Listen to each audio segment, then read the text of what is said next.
The Stormlight Archive by Brandon Sanderson is probably one of the best currently running epic fantasy book series out there. This Cosmere entry is praised by fans, and if you've read up to the latest book, you're probably just as hyped for the next one as I am. The world building is awesome, the magic is epic, and the very concepts introduced are often things I haven't really seen done elsewhere in the genre. And one of the concepts I really enjoy is that of the Knights Radiant. I just find the idea of a lost order of magical knights returning to power incredibly alluring. And the fact that there are 10 different factions within the Radiants really allows for quite a bit of diversity and variety. So I've decided to take the 10 orders of the Knights Radiant and rank them for your viewing pleasure. Now I will be looking more at the ancient orders rather than the modern iterations of the orders we see in the books. The reason being is that we haven't really properly seen a lot of the orders in the books yet, so I don't want to go off of our current interpretation due to all the lack of knowledge we have about how they work in the modern era. So going with what we know of the Radiants and their powers, I'll be more considering what the Radiants were like back when they were plentiful on Roshar. And in addition, this list will be ranking them based on power level. If we were to put a knight from each order in an arena, who would win? I'm specifically ignoring the ideals of these orders because I feel that is far too subjective to make a fair assessment, and based on the individual, you could have a vastly different ranking based on who that person identifies more with. This list is more focused on seeing who's the strongest order in terms of pure combat ability. The ideals unfortunately are just too broad for us to really have a proper ranking, so I'm gonna have to go more off of power level. And the final caveat is that I'll also be more focused on the individual surges that the specific order has. Because we haven't seen much about the difference between different orders using the same surges in the book so far, I'll be focused more on how we currently understand these surges to work regardless of the order. That all said, if you would like to see a list based more on the ideals of the orders, I could make that video, but of course it will be colored heavily by my personal interpretation. But let me know in the comments down below if you'd be interested in that. Also, feel free to make your own list in the comments if you disagree with mine. It'll be interesting to see where we agree and disagree on certain points. Anyway, that's enough rambling, let's get to the list, shall we? Starting with number 10. Truthwatchers. I think the weakest order of the Knights Radiants would undoubtedly be the Truthwatchers. Speaking purely of combat ability, these Radiants really don't have the best combat capabilities. Looking purely at the surges they have control over, it's easy to see why they rank as low as they do. First of all, they have the surge of illumination. Now, while illumination isn't a bad surge to have, it provides only a little utility in combat. You can confuse your opponent and use it quite offensively, but in terms of overpowering your opponent, I don't see how illumination would provide a substantial edge in combat. Then you have progression, which allows you to heal others or grow plants at exponential rates. While definitely useful skills to have, in an actual combat situation I can't really see how it would help the Truthwatcher win a fight. And granted, we may not currently know the full extent of the power these surges may have, but going off of our current knowledge, I just don't see how Truthwatchers could win in a fight. And sure, maybe Truthwatchers were never meant to be frontline troops, but the point of this list is to see who would be the best fighters amongst the Radiants, and I think we can all agree that the Truthwatchers rank at the bottom of the list. Bondsmiths. To be honest with you, I almost put the Bondsmiths as number 10 on the list. The Bondsmiths are generally seen more as uniting forces than warriors, and they never really entered combat from what we know. If you look at their surges, we can see that they have tension and adhesion. Adhesion is probably one of the least useful surges in combat, but from the books we can see how it can be used to someone's advantage in combat at least. Imagine trapping your enemy by sticking them to the ground or to themselves. It would create the perfect opening for a deadly strike. And then if you look at tension, which could allow the Radiant to alter the stiffness of an object, I can totally see how a clever bondsmith could use these two to their advantage. Imagine turning your clothes stiff enough to be armor, or wrapping a cloth around the enemy then making it as stiff as steel, rendering the enemy completely immobile. Through clever application of these two surges, you could see that the Radiant can at least try and turn the fight to their advantage through protecting themselves or incapacitating their opponent. It is for that reason alone that I would put it above the Truthwatchers in the list.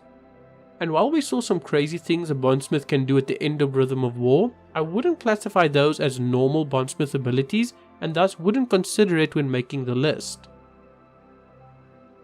Willshapers. Willshapers are an order that could do some damage as a team, but on an individual level I think they're quite limited by their surges in a combat situation. If you look at the surges they have control of, you'll see they have transportation and cohesion. This combination makes it obvious that this order of Radiants were never really meant to be a combat order, but for the sake of this list we'll imagine that they were. Cohesion could be useful in a fight and could allow you to defend yourself in a few interesting ways. You could shape the stone around you to trip up your enemy or make a defensive wall around yourself. It has a few tactical and defensive capabilities, but not much utility for any offensive attacks. Transportation's only real use in a fight would be to escape and flee. There's really no way to turn it into an ability that would allow you to defeat your opponent, and thus I would argue that the Willshapers really wouldn't be much of a threat on the battlefield. I debated whether or not to have the Willshapers above the Bondsmiths, and I honestly could go either way, but I think that cohesion has a lot of potential we might not even be aware of, and the only real way a Bondsmith could win is if the Bondsmith got in close enough to trap the Willshaper. So because of that, I'd put the Willshaper above the Bondsmith. Elsecallers. Elsecallers are a bit of a mixed bag for me when it comes to this list. On one hand, they have a surge that could prove to be quite deadly, but on the other hand, they have a surge that would make absolutely no difference on the battlefield. At least not in terms of defeating the opponent. So let's look at the actual surges they have. First, they have transportation, and as I said with the Willshapers, it's a very useless surge to have if you're trying to win a fight. And even if you could use it against your opponent to transport them, I wouldn't count that as winning the fight and more like you're putting off the fight for later. The other surge they have is transformation, and that makes them quite dangerous in a fight. Imagine being a skilled user of this surge and being able to just turn the air around your opponent into stone, suffocating them, or turning your enemy's skin into fire. It's quite a dangerous ability, and the only reason Elsecallers aren't higher on the list is because their other surge is pretty much useless in this situation. Edgedancers. Edgedancers were initially closer to the number 10 slot on this list than they are now, but I reconsidered it and I think that sitting at number 6 makes more sense for them given what we know about their abilities. First, we know they have progression, which means they're able to heal others and grow plants. A fairly useless ability in a fight, though maybe being able to grow plants could be useful in some situations. The main reason I put them at the number 6 slot is because of their other surge, Abrasion. Abrasion is a surge that lets you increase or decrease friction on your body. This means you'd be able to cut the friction on your body down to 0, which would allow you to glide around on the ground at incredible speeds. Not only do I think this would be incredibly useful to maneuver around your enemy and get a few crucial hits in, but you could also probably use it to your advantage in terms of taking hits. I could see how an Edgedancer would be able to use this to have blows glance off them that would normally have been deadly. This surge alone is what puts them this high on the list. And before we continue to the top 5 remaining orders, I'd like to ask that if you haven't subscribed yet, that you'd consider doing so. I'm trying to reach my next goal of 1,000 subscribers and would really appreciate it if you could help me reach that goal. And to those of you who are subscribed, I'd like to thank each and every one of you for your amazing support. Lightweavers. Lightweavers are another order that I think could prove quite deadly in battle despite what some may think. If you think about it, a Lightweaver would be able to use their abilities together not only to avoid getting hit, but to also make quick work of their opponent. Their first surge is Illumination. While Illumination wasn't all that useful for the Truthwatchers, it's quite useful for the Lightweavers. The Lightweavers could use it to confuse their enemies and hide from them in plain sight. But unlike the Truthwatchers, the Lightweavers also have another surge they can use in unison with illumination that can bring a decisive edge to battle. Lightweavers have access to the surge of transformation, and like the Elsecallers, they can use it to absolutely annihilate their opponent. The only difference here is that the Lightweaver can hide from their opponent or make copies of themselves to confuse the enemy while they use transformation to strike from the shadows.